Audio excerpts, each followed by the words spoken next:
Good evening, everyone.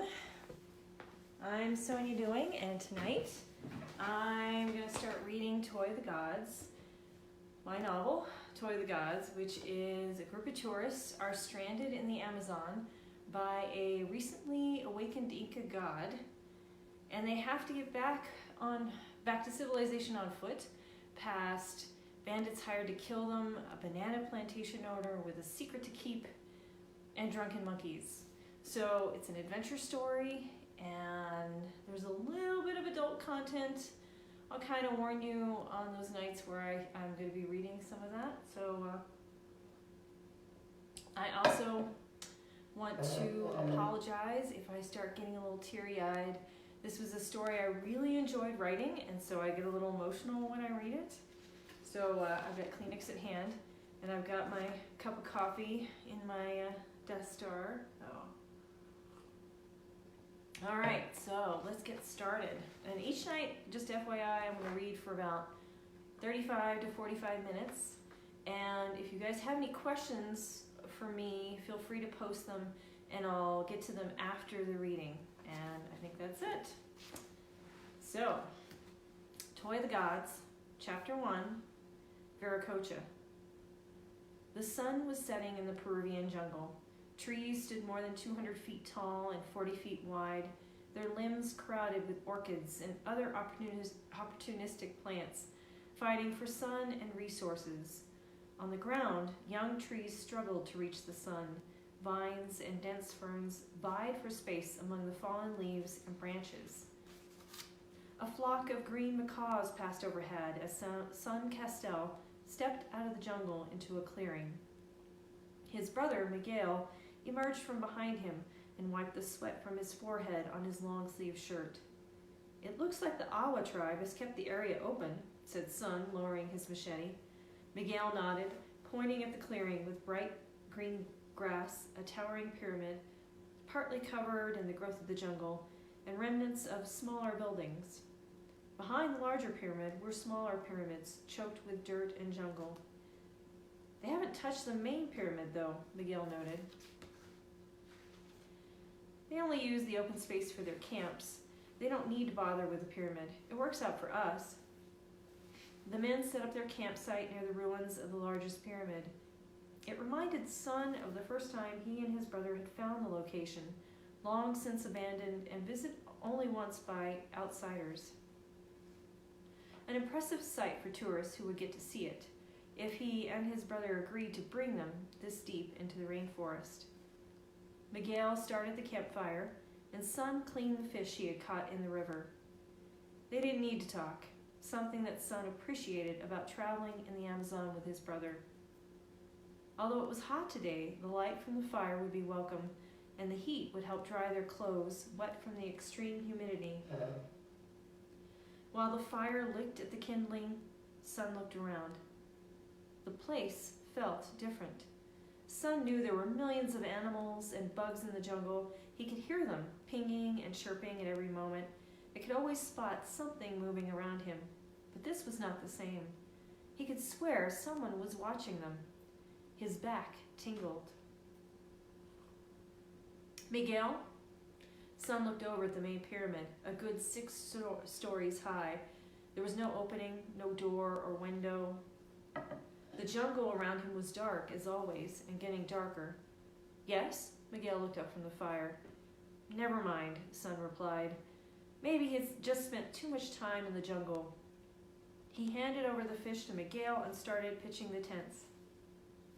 It cost them more weight to carry, but he preferred their separate tents with lined floors and zip-tight doors.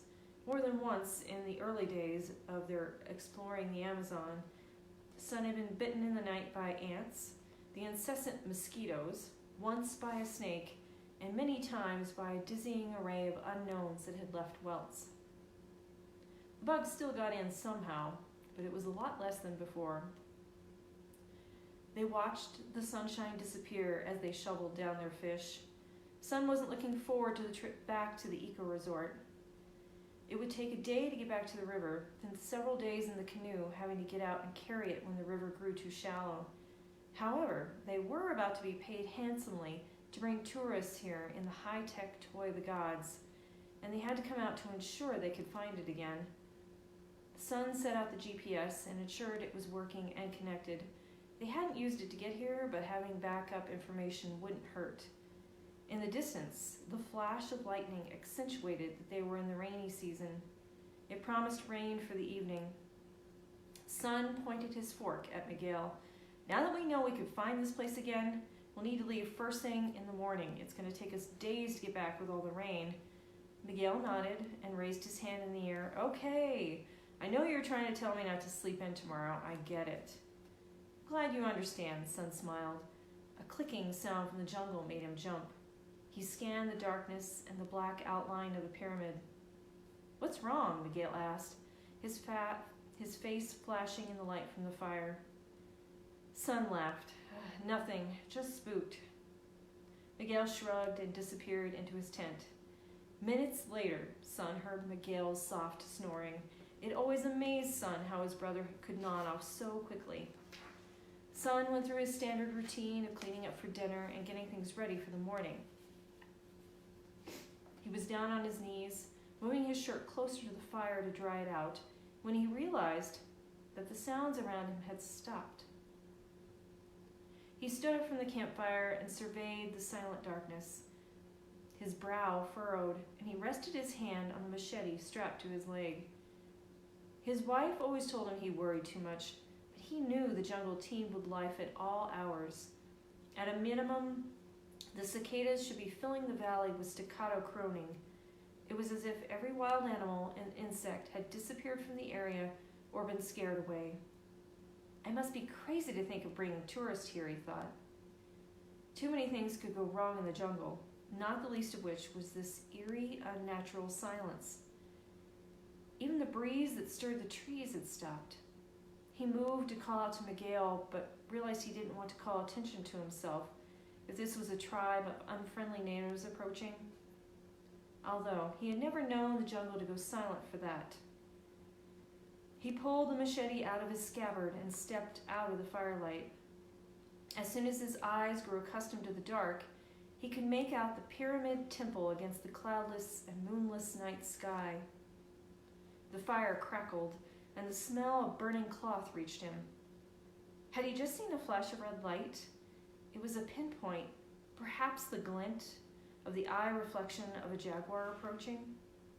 He stepped toward the ruins of the temple. The red light was weaving its way toward him on the ground.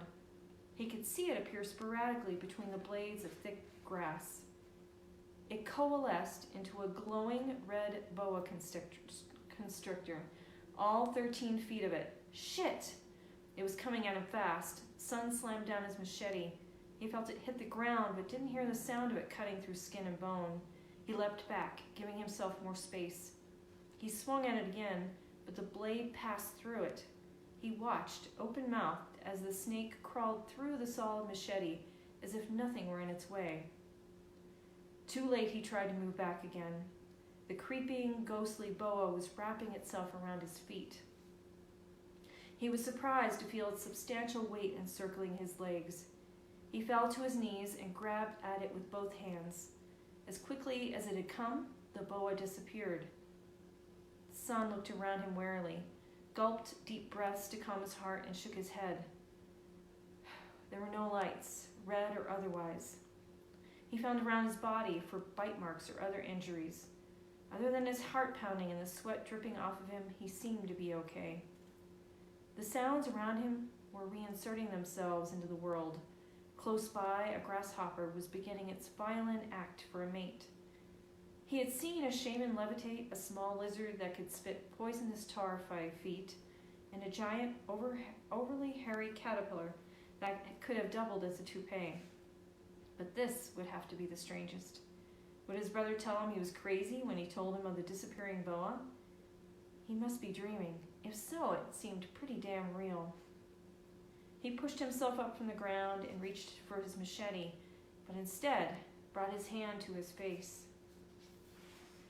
His hands were glowing a soft red. Then his bones glowed red heat through his skin. Intense pain followed the burns spreading through his limbs. He screamed and fell to his knees. It didn't make sense to him that he saw the details of his bones so bright through his skin. As the pain and heat crept towards his face, he hoped that if this were death, it would come soon. Then a strange thought filtered through his mind. Como lo quiere?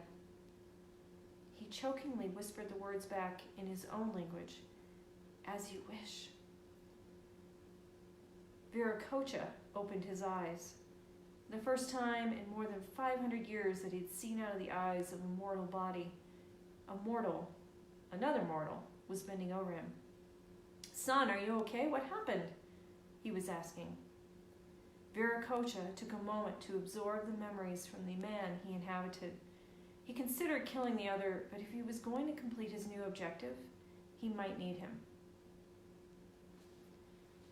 Next chapter, Leslie Kicklighter.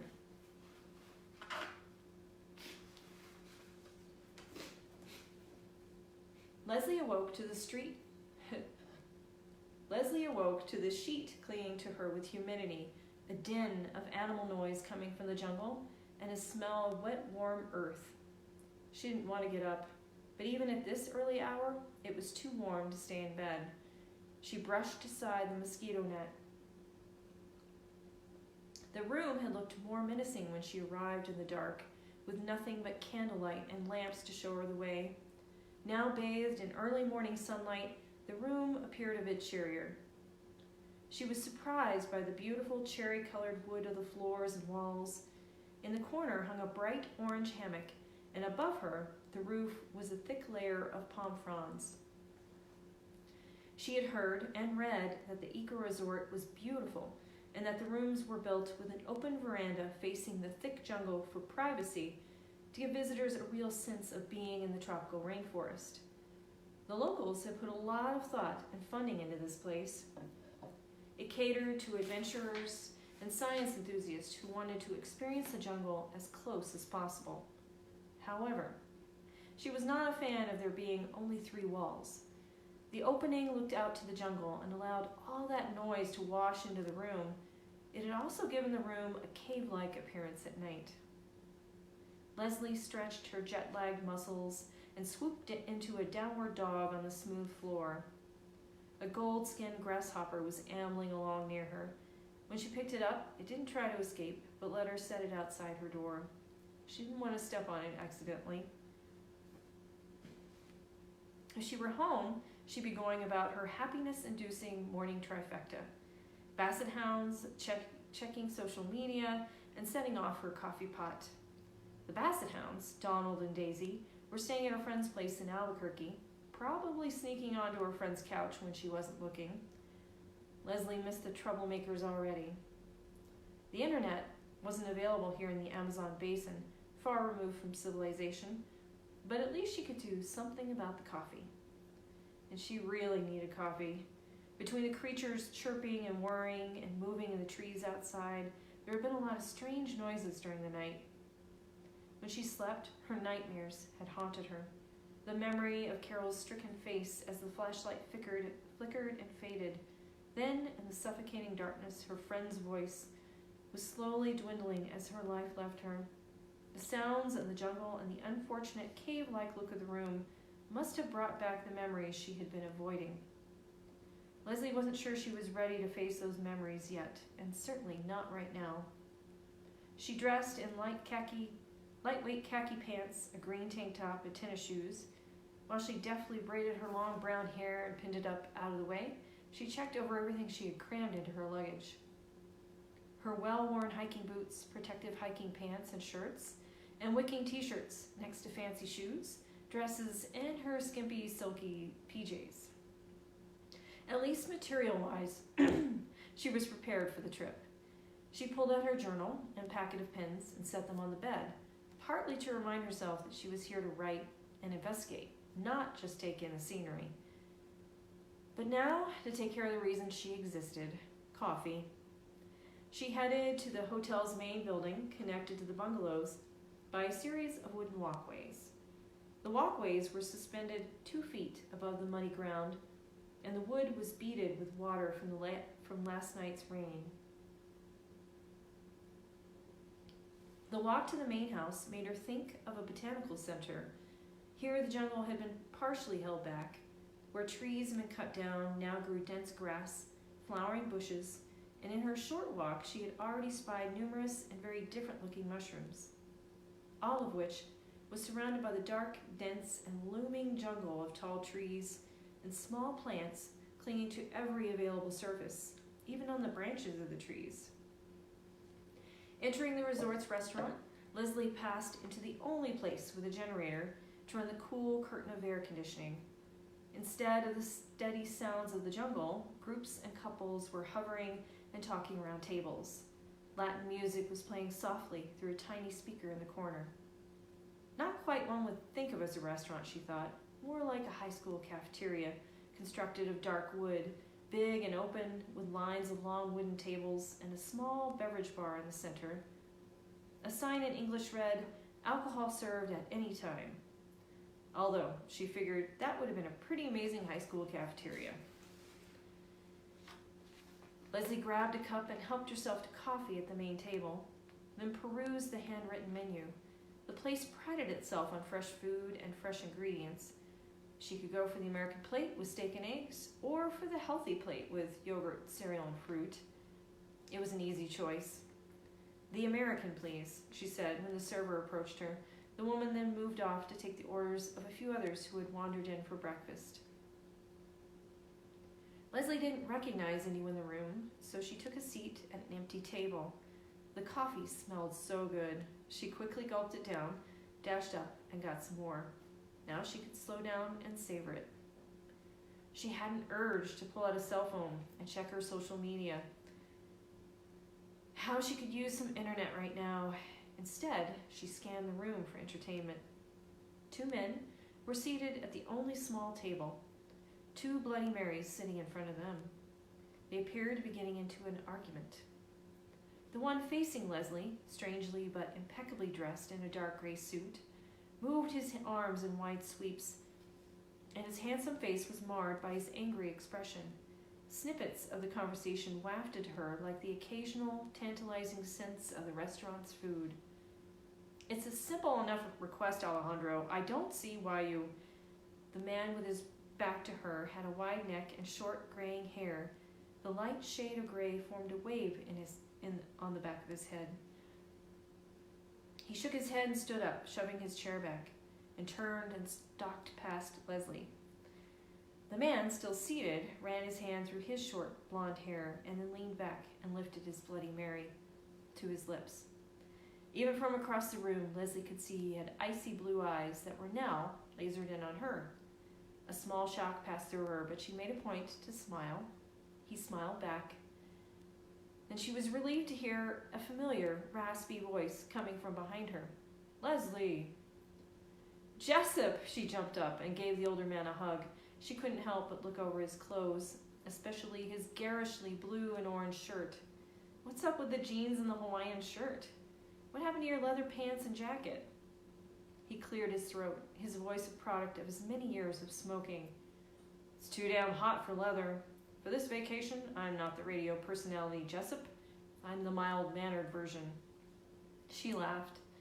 "Mild-mannered my ass," she thought. She shook her head and responded, "I've seen that video where you wrestled that guy half your age, and you were already in your 70s. He smiled wide, the lines on his face drawn deep and long. "Well, I'm not getting any younger."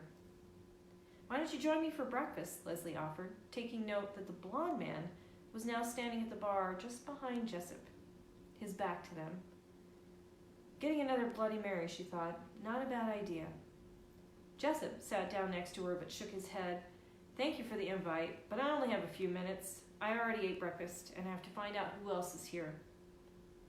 "So you're the one organizing everything?" Leslie asked. He nodded. "It's a favor to the captain. I used my connections and people I knew from work on the radio to find adventurous souls willing to take on the trip of a lifetime, and here we are." "I'm glad you're coming." "I would never miss out on a trip like this." His eyes lit up. "We'll be the first, besides the archaeologists from years ago, to see the ruins." He pushed his index finger onto the table with each item. "And we'll be among the few people to move into the unexplored parts of the Amazon. Plus, we get to go back to the ship every night for a little rest and relaxation and sleep in a soft bed. Now that's my kind of vacation. You're not worried about any problems with the tribes along the Amazon, or that others have disappeared in some of those areas we're visiting? That's old news, he waved his hand at her. The last time anyone disappeared out there was over 20 years ago. Besides, we have experienced guides, and they've never had a problem. He leaned back and narrowed his eyes. Are you trying to stir up trouble? She laughed. Of course not. You know I'm writing about this for some magazines. I needed some backstory. He looked serious for a moment, not something she saw him often do. Look, I know you've been holed up in your apartment for over a year. Are you ready for this? Are you worried about the trip at all? She shook her head. No, I'm fine. Really, it's about time I got out of my funk, and I have work to do for the magazines. I promised them a good story. Does the captain know I'm writing about this? He not only knows, he asked for you specifically. What? Why? He shrugged and stood to go. I don't know. I've known John a long time, and he doesn't always share information. Leslie's food was delivered. Steaming steak and eggs made her stomach growl. Jessup stood to go, and with that, I will leave you to your repast. I have to go see if I can find Samantha Sorensen. Leslie did a double take. Samantha Sorensen? Please tell me this is not the self-prescribed celebrity, spoiled and famous for nothing. Jessup nodded. Well, she's not famous anymore. I'm guessing she agreed to come, hoping that some publicity might come from this trip. And John, he's fine having some big celebrity on board. He made a mock salute, then dashed away. Leslie was taken aback. She might not be a movie or a TV star, but she was well known for her adventures, articles, and presentations. As well as for my latest failure, she thought. When Jessup had asked her to come along, she figured this would be the perfect opportunity to move on and find a new direction. She did not need some spoiled woman making this trip difficult. The best she could hope for was that what she had seen on TV of Samantha Sorensen was just an act. Besides, if this trip were as easy as promised, it would be worth it. From her purse, she pulled out the latest Entrepreneur magazine she had nabbed at the airport. The cover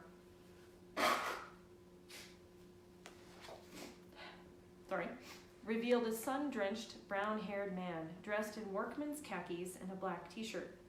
John Holbrook was grinning and standing next to a boat that, with its strange gray facade and sharp angles, resembled more of an airplane than a vessel. The subtitle on the magazine announced, Entrepreneur Engineer's New Way to Travel. Will his first unorthodox test succeed? The article mentioned there were a few setbacks. Even a powerful financial backer, whose name wasn't mentioned, backed out at an inopportune time. But John had persevered and bootstrapped much of his company's progress. Inside the magazine, she had secured a faded drawing, scanned from a book she had happened upon in her research, The Spafford Expeditions. The drawing was by Benedict Cecil Spafford, a swashbuckling British explorer of the early 1900s who had persevered to discover the very same ruins she would soon see. The image was that of a pyramid in a state of overgrowth. In the drawing, men were depicted like tiny ants going through the motions of clearing away trees. Spafford had sent back many reports to the Royal Geographic Society, some about the uncomfortable living conditions, although in one he noted he was glad there was a man to play viola at night, and he had reported that he thought he had found something amazing. At the bottom of the picture, Leslie had written a quote from his letters. The largest pyramid has no marked way to enter. Is it to protect something inside? We hope to find the entrance soon. It was after this last letter that he and his men were never heard from again. Rumors were that hostile natives had captured them. The ruins, far into the jungle, had not been revisited until almost 100 years later by one's son Castell and his brother Miguel. A reluctant but interesting man, Sun told National Geographic that the site was challenging to get to, but that the natives who moved through the area were no longer hostile. Now it was within reach because of John Holbrook's Genius ship, which was designed to traverse air and shallow water. Unlike in Spafford's time, they wouldn't have to trek through miles of jungle to reach it. She had written John Holbrook's name on the back of the photo, and in parentheses, the additional research she had found. It appeared he was a descendant of Spafford's. Why he was choosing this route was something he hadn't shared with anyone, but she at least had an idea. Were you hoping to find something out there? She thought at John. Then she flipped the photo over and looked at the pyramid. And what secrets, she wondered, lie within your walls? Resort misdeeds. Stuffed with caffeine and good food, Leslie opened the door of the restaurant. Thick clouds had coalesced, and a heavy rain was drenching everything in dark colors. "Senora, would you like an umbrella or boots?" asked a woman dressed in tan shorts and an employee polo shirt embroidered with macaws. Next to the door was a pile of identical black umbrellas and a collection of black rubber boots. "An umbrella, please." Leslie knew it rained excessively in the Amazon, but being here intensified the feeling of humidity that clung to her skin. When she stepped outside, the sound of the rain drowned out all other noise. Leslie personally preferred cold environs, but it felt good to be away from home and to be outdoors. She turned in the opposite direction from her bungalow and walked down a flight of stairs onto a dirt path that was quickly becoming mud. Perhaps rubber boots would have been a good choice for an impromptu walk, but for now the rain was warm and the mud and water weren't high enough to get into her tennis shoes. An open expanse of water, more walkways and trees greeted her on the other side of the main building. She walked across a bridge and peered over the side. Giant lily pads floated on the water's surface, and the rain beat rhythms around them. The tall trees reminded her of palms, only these trees were happily living in deep water, and there were patches of brownish fruit at the top. She leaned against the rail and wished she could have shared this view with her friend Carol. Carol's face swam in front of her, smiling, but then changed. The dirt smears peered across her forehead and a look of pain on her face. In Leslie's 28 years, she had never had to live with guilt or worry, and now she had both in quantities. She thought she saw something move in the distance.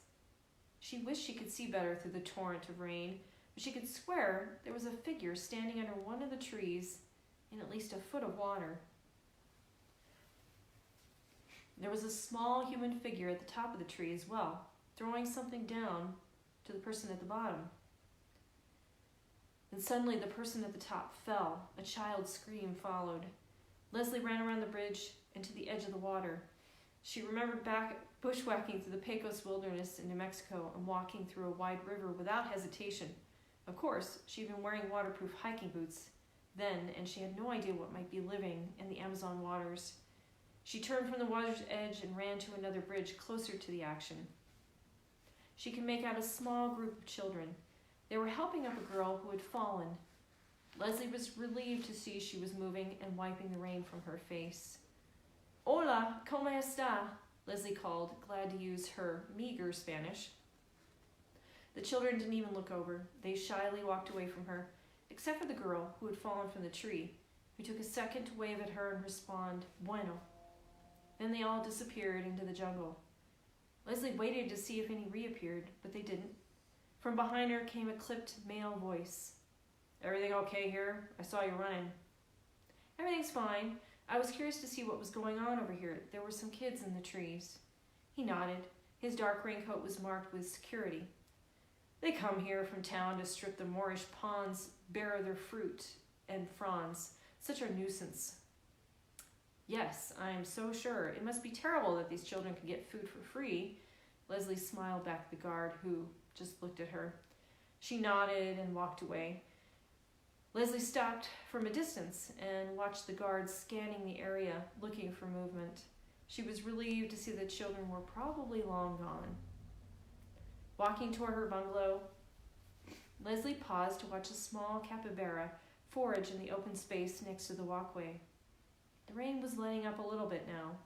It was just a light drizzle. The intimacy of the resort, the excitement of the jungle. If she weren't here on her own, this place would be quite romantic.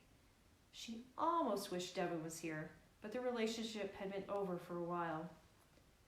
The natural sounds were interrupted by the clicking of high heels stalking across a wood floor. It echoed through the open area, loud enough to mask the sounds in the jungle. To her left was a series of bungalows, and moving onto her front porch was unmistakably Samantha Sorensen. Deep brown skin color, long black hair, and a face shaped as if it were perfectly chiseled from stone. A face Leslie had seen in entertainment news and once in a short-lived workout commercial.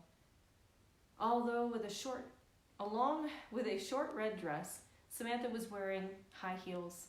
Leslie involuntarily rolled her eyes. Samantha was talking to a tall, dark-haired man. Leslie couldn't see his face, but his hair was a bit long and tousled. Samantha pulled him close, and they kissed. Feeling like an intruder, Leslie headed for her place. Pardon me a second. All right. The beads of water on the wood made her shoes squeak as she approached her row of bungalows. As she got to her door, the silhouette of a man in black exited her room. "Hey!" she yelled, and the shadow took off. She threw the umbrella aside and chased after him. His direction turned and twisted around the buildings, and then he ran down steps into an open yard. She quickly followed. The shadowy figure dashed down a path that disappeared into the inky jungle. She was closing the space between them when she splashed into a puddle. The sound alerted him. He looked behind and stumbled slightly. She was on him quickly. She grabbed the back of his shirt and held on. "What were you doing in there?" "Carajo!" His deep voice boomed. His left arm flew at her, nearly backhanding her, but she leapt back, letting go of his shirt and escaping the hit. The mud sent her sliding and she stumbled back. He took off again. "Damn," she cursed. He was putting more space between them. She found herself in the outskirts of the swampy area, and the man was already racing over one of the bridges. As she rushed to follow him, a shape stepped out from the edge of the main building into her path. Leslie couldn't stop herself and barreled into the man who stood before her. "Oof!" she said. Her face was in the man's chest. She pushed away, but he maintained a grasp on her arms. "Hey, I'm..." The handsome, blonde-haired man she'd seen earlier at the restaurant was looking down at her, his blue eyes flashing. "I'm sorry to stop you, but this looks a bit dangerous. It's never a good idea to go chasing after someone." He nodded in the direction the fleeing man had taken, especially some man dressed in black. "He was in my bungalow. He might have stolen something." "Oh," he said, releasing her. "Let me call security. They'll go looking for him. We'll also go with you and see if anything's missing."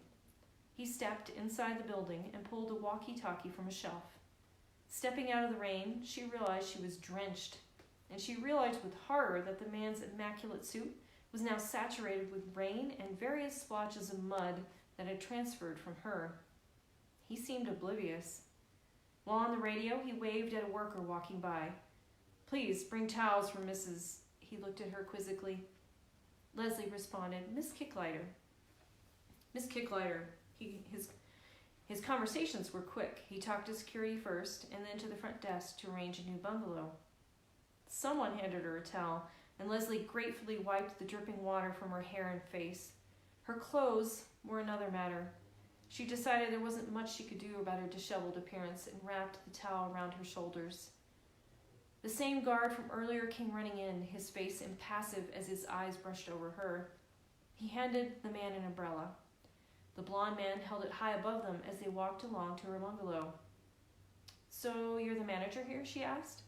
"Part owner, as well as being involved with other things."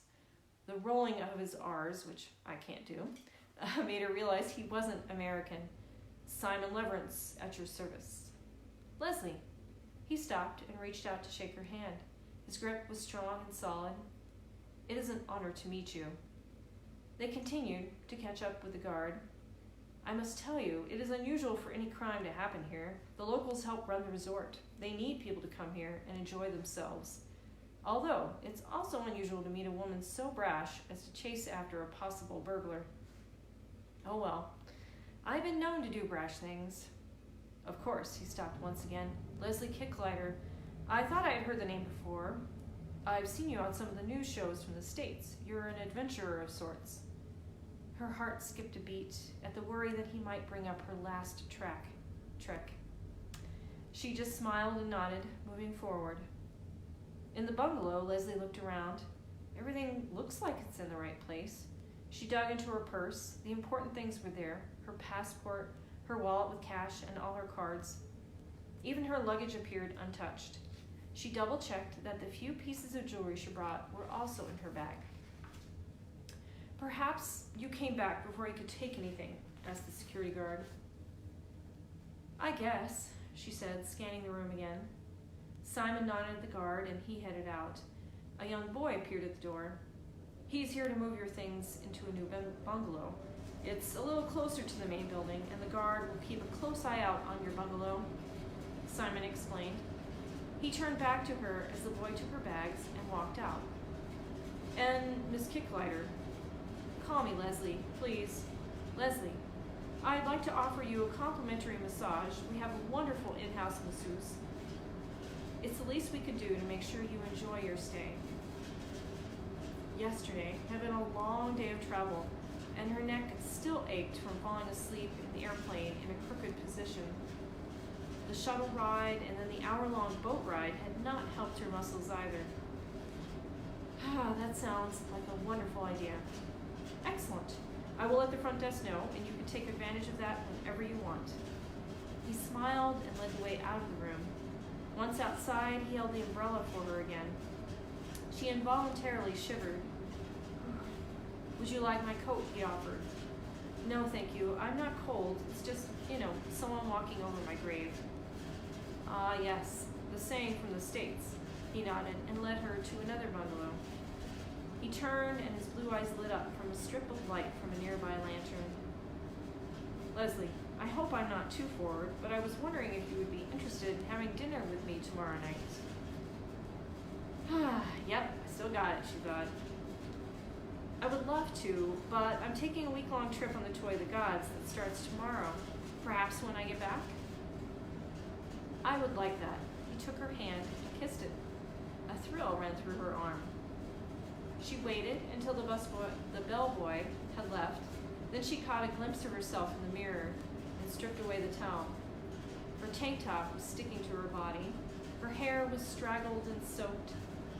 The bits of hair that had fallen out of the braid were plastered to her head in nest-like circles, and mud was splattered over her in a Jackson Pollock pattern. On the plus side, she had just picked up a date. She struggled out of her wet clothes and headed to the shower. And actually, I'm going to stop there because our next chapter is called Day 2, and I think that's perfect for Day 2 of reading the novel. So that's it. I will be checking to see if any of you have questions, and I'll share this on Facebook. So if you didn't get to see the beginning, you'll be able to see it from the beginning. So good night, everybody.